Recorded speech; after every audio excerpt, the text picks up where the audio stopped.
Only way you know about the context of things you're saying is if you're in conversations with people enough to understand what's offensive and what's not.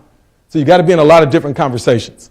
Okay, but why is it important that so-called leaders recognize and then step into leadership moments? A leadership moment is when somebody says something offensive and you have the choice of whether or not you're going to engage it. And if you decide to engage it, how do you engage it? We asked that earlier. Here we go, Socratic Method.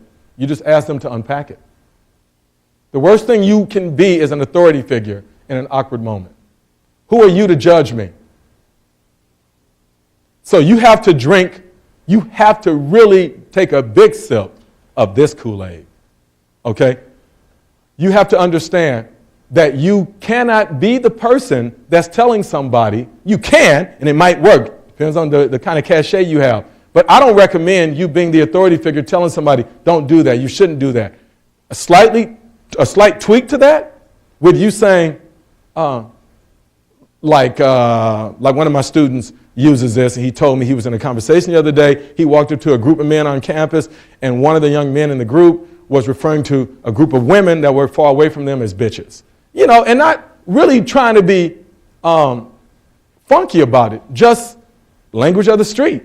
So, you know, made the comment, man, blah, blah, blah, check those bitches out. And my student said, why are they bitches? And the guy said, what? Why are they bitches? What do you mean, why are they bitches? Man, I'm just using slang. Okay, I understand, but still, I'm just trying to understand. Why are they bitches? Now, the key to doing that is you got to be authentic about it. You have to genuinely want to know and genuinely care about watching them try to unpack that. Okay, because otherwise you're playing a game.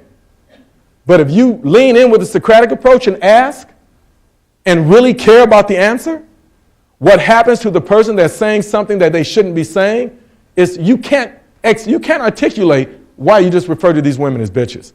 It's impossible to successfully articulate that.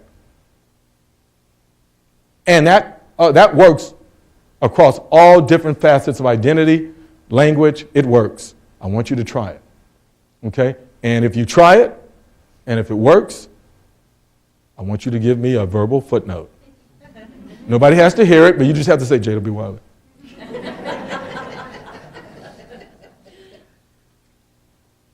I'm real serious about that.